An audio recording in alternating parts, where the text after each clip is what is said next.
So the van drives really well, but what I did notice about driving it was that it was pulling slightly to the left or slightly to the right. So it wasn't like tracking. It would, if you steered hard over to the left, it would stay pulling to the left, and vice versa for the right. Also, on turning like full lock either way, it was making a horrible graunching noise on the driver's side, the offside front, and I deduced by this that it's not the CV joint, because it's not when you're driving round in a constant circle, which is what is usually a CV joint. If you've got a knock coming from the front corners when you're doing a full circle, and it gets worse when you're doing full circle, that's usually a CV joint. But this is when you're actually turning. So when you're turning and you're stood still, it will make a horrible cracking noise. So it sounded more like it was coming from the suspension. I had a cursory glance at it, just to make sure nothing was going to break or the wheel was going to fall off, and nothing was apparent at first glance. However, when I looked over it properly today, you'll see that everything does look in order. So, just like I said to you, nothing wrong. The track rods all in place, all the tie rods are fine, anti-roll bars. So anyway, this was a bit of a clue. So I look at this spring here, and I look at where it should be located here. So that's the first part. When I started looking further up, then I started looking further up towards the top, and I don't know if you can see or not, but somewhere in here you'll see there is a broken spring. I don't know if you can see it. Can you see it? I can't see it, it's too bright. There's also a bearing up the top here. So what I'm going to be doing is taking this suspension strut off and replacing the spring, and also I'll be replacing the bearing at the top, because there's no point in doing one job without the other. You know, it's my favourite job, messing with springs. You know, what could possibly go wrong, you know? It's not like they're under a massive amount of tension or anything. Mind you, looking at these, there's a lot fewer coils and they're a lot wider, so I'm hoping that the stress on them isn't so big. I'll see if I can borrow some proper tools off someone, some proper spring compressors, because like I say, they do absolutely terrify me. What a wuss. But anyway, so the first thing to do is to take these 4 bolts out. What I'm just going to do for now is loosen them off, make sure I can get it apart, and then I think it's going to be a job for next time, unfortunately.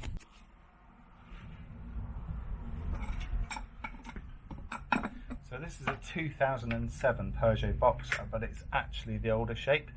I think these are the same, right up to 2016 maybe. So this is a 24mm socket on the back of here. It should go on there.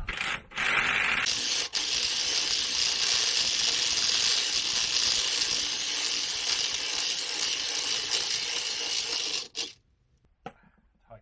So what I'm going to do with these is take them out, clean them up, put them back together again. So when I actually go to do the job for real, this is obviously a lot easier. So I found some videos online how to remove the strut on the Peugeot Boxer, and none of them related to a right-hand drive. It's all left-hand drive. So, you know, it's all the same, very, very similar. However, obviously the dashboard configuration is a little bit different.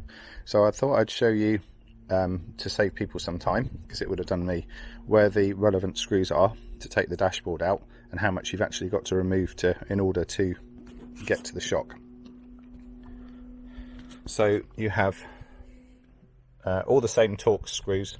I've removed them, obviously. There's one here up by the door. You've got a larger Torx bolt here underneath the dash here. You've got one located underneath the steering wheel height adjuster, which is there, and then you've got another one which is a bit more tricky to get to, which is underneath the bonnet release catch there.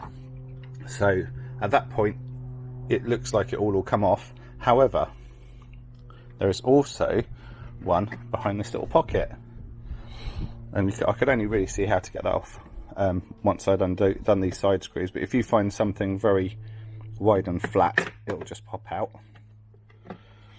And then if I can just tilt the camera up, underneath you will see there's also another one hidden away. Come on camera, in here. Not, sorry, it's a bit dark, but you'll get the idea. So there's one hidden away in there. Once you have all the screws out, and it's a bit of a fiddle, again, because of this, you've got to like thread the little bit of dashboard back through. I don't know if I'm going to be able to do this one-handed, where this bonnet reliever catches. I'll just use both hands. Hold on.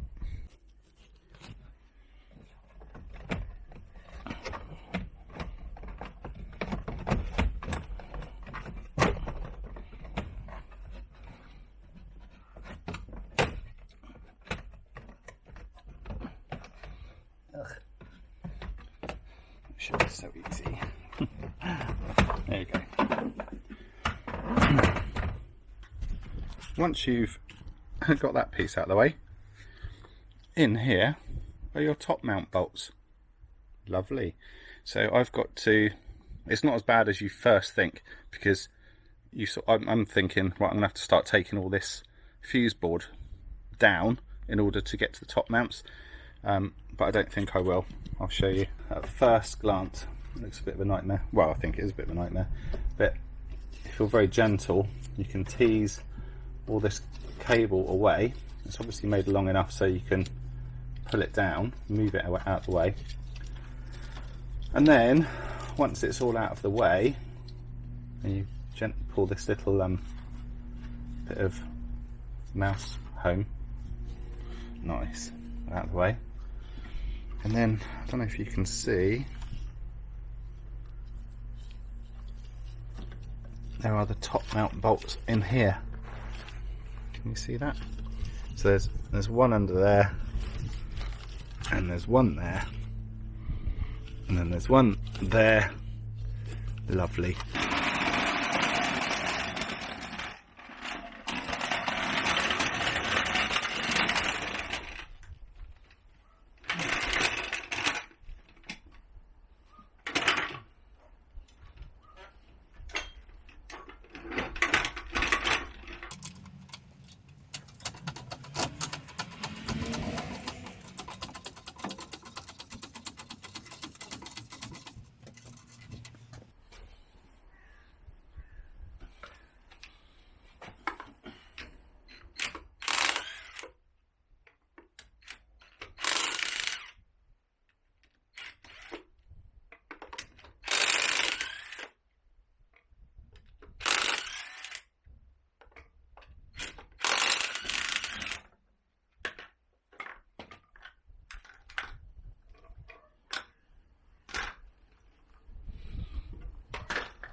So I've seen coil springs snap before. Usually what happens is the spring flicks out onto the road and you just lose a bit of ride height and comfort. But let's look at this one. Instead of it breaking free, it's actually slipped up past the top cap here and is resting on the bearing at the top, and sort of it's not done any damage, but you can see where it's been rubbing here on the top cap bearing. So obviously I've ordered a new coil and I've ordered a new bearing, which is the piece in here, I think, this piece. So I'll be replacing that, and hopefully, or definitely, I'll have a better ride. Okay, so I've got the shock in pieces, and it wasn't too bad to get apart actually, but I did have to go out and buy a deep socket because I didn't have anything to go down into the top cap here. So I bought a deep socket basically to slip down on there, and then I compressed the spring enough that I could actually get my reversible jaw adjustable on here to hold it. Obviously I didn't want to damage the stanchion, but I could get in on here. That worked very well. The correct tool from Peugeot has obviously got some sort of special flats on it on the top, and what it actually does is go through, when the socket's on, it goes through the middle of the socket and holds on the flats. But you know, that would probably cost an arm and a leg, much more than a socket. So here's a better look at the spring, broken now, I've taken it apart, and the new spring in comparison. So that should be a lot better. I've cleaned up the top bearing mount. I've got a brand new bearing in my pocket, and that's it really. Just clean it all up and put it back together again. Easy. How difficult can it possibly be?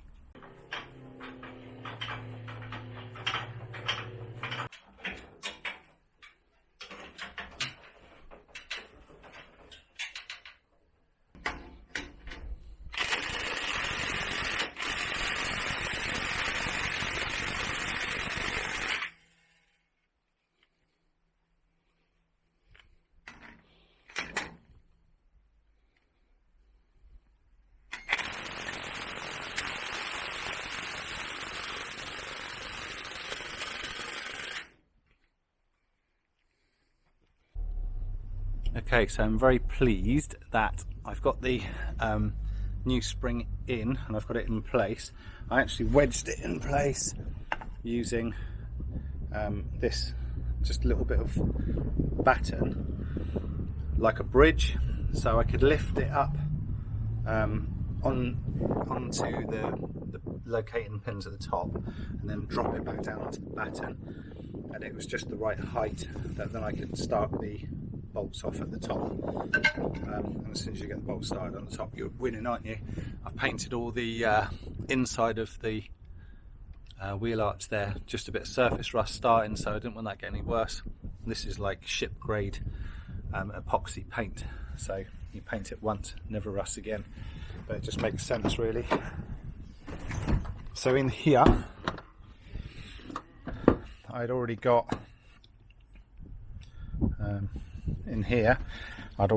this one bolt started. You can see, as the light's a bit better now, you can see the locating lugs. There's one here and there's one right at the back, at the top of the shock bearing mount. Okay, and these bolts, I greased them all, cleaned them all up, greased them all and put them back. So I got them mostly in hand tight from here. So once you've got them in hand tight, you've only got a couple of turns to do, and then do them up with a torque wrench, and then that's the top done. Put everything back together. So yeah, very pleased about that because I thought that was going to be the hardest part. So what I've just done here, because I'm working on my own, I can't really film, it's a bit difficult, but I've just manoeuvred the whole hub assembly and disc into place just sufficiently that I can get one bolt in, and I'm just going to leave that loose. I'll put the other side in, complete with the bracket for the brake lines, and then I'll go back to this side and do these properly. So hopefully that makes sense. Just working on your own, you know, and I think a lot of people probably work on their own, and hopefully this helps you, gives you a way of working out how to do it, best way to do it. So I've got all 4 of my bottom leg mounting bolts in. I've got to torque these up. The torque setting apparently is 210 newton meters, which sounds excessive to me, so I'll start off at 180 and I'll work my way up. So you torque these ones up, then you put the wheel back on, you let the vehicle down, and then you torque the top bolts up on the turret, the top of the strut. So everything's put back together inside how it should be. The bolts in here were done to, I think it's 43 newton meters. Actually very easy to get to with a torque wrench, crazy, and not that tight, so just to nip them up with the torque wrench was perfect. I say, put it all back together again, nothing broke, everything went back together again absolutely perfectly, and really chuffed because the ride height of the van is correct, it's how it should be. It used to sit a little bit lower on this side, and I thought it was the rear suspension. It actually turns out obviously it's that broken spring. So the next job I think I'm going to do is, because I've just been looking at this engine bay, is I think I'll give it a quick clean off. I'll just wash it off with some geyser and then go over it with the jet wash, but I'll be really careful where I'm going with it. I don't want to get everything wet, and but it needs something. It needs a bit of a clean up. So I'm really pleased with this, with the just quick clean over on the van engine. It just goes to show how clean this van actually is and how well maintained it was. If you look at the engine bay now, after a quick jet wash over, I've just gone over with some GT85 just to lubricate everything up and keep everything sort of nice and sweet. But basically I went over with a bit of soap and a brush, really quickly jet washed it off really quickly, let it dry, and then that's how that's come up. So chuffed to bits with that. Looks so much better.